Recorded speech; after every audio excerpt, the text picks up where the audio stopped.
ਫਗਵਾੜਾ ਦੇ ਸ੍ਰੀ ਰਾਮ ਸਰਲਮ ਆਸ਼ਰਮ ਮੰਦਿਰ urban state ਵਿਖੇ ਸ਼੍ਰੀ ਕ੍ਰਿਸ਼ਨ ਜਨਮ ਅਸ਼ਟਮੀ ਮਨਾਈ ਗਈ। NDTV ਪੰਜਾਬ ਨਿਊਜ਼ ਲਈ ਫਗਵਾੜਾ ਤੋਂ ਯਸ਼ ਸ਼ਰਮਾ ਦੇ ਨਾਲ ਪੁਨੀਤ ਦੀ ਰਿਪੋਰਟ।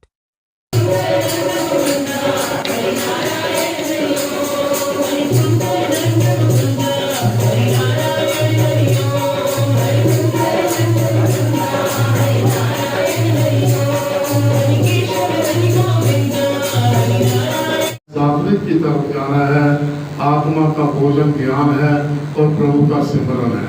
दोनों बातें जिसमें हैं उस पर परमेश्वर की कृपा होती है और वो विवेकी व्यक्ति कि अपने कामना को लगाम लगा सकता है। कामना को लगाम लगाना बहुत ही कठिन है। कामना लगाम नहीं लगने देती क्योंकि उसमें अहंकार होता है और क्रोध होता है। अहंकार को और क्रोध को हमने काबू करना है और हमने मोह को छोड़ना है और आत्मा को पवित्र बनाना है। परमेश्वर के सिमरन के साथ बनाना है। परमेश्वर का सिमरन सत्संग में आता नहीं होता है क्योंकि सत्संग को सबसे उत्तम कहा गया है। भगवान कबीर जी ने भी जो इतने उच्च कोटि के भगवान हुए हैं जिनको साक्षात भगवान ही सभी कहते थे, तो उन्होंने भी यही कहा था कि राम बुलावा भेजिया दिया कबीरा लोए, जो सुख सत्संग में सो बैकुंठ ना होए। भगवान को कह दिया था जब भगवान ने बुलाया कि कबीर जी आप बैकुंठ में आ जाइए, तो उन्होंने कहा कि आपके बैकुंठ में जो सुख नहीं है वो सत्संग में है। क्योंकि सत्संग में सभी देवी देवता विराजमान रहते हैं, सत्संग में सभी आते हैं, महापुरुष आते हैं। और जय भी ऐसा सिद्ध स्थान है, गुरु महाराज का दरबार है, जहाँ पर परम पूज्य स्वामी जी महाराज को साक्षात भगवान के दर्शन हुए, प्रभु राम जी के दर्शन हुए और उनसे नाम मिला, शक्तियाँ मिली। तो यहाँ पर बैठकर जो भी आप प्रार्थना करेंगे, आप जो भी मांगेंगे, परमेश्वर की कृपा से, गुरु महाराज की कृपा से सब कुछ मिलेगा।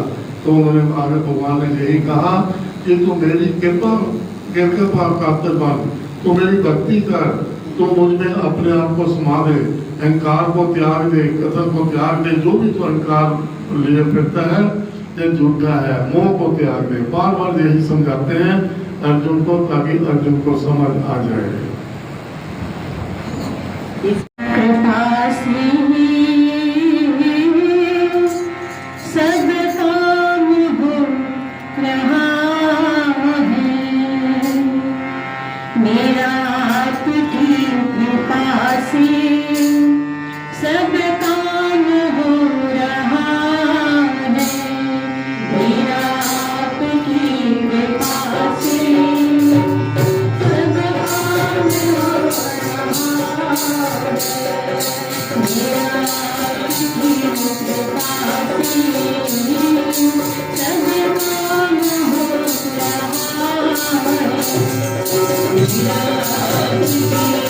है, मेरा आपकी कृपा से सब काम हो रहा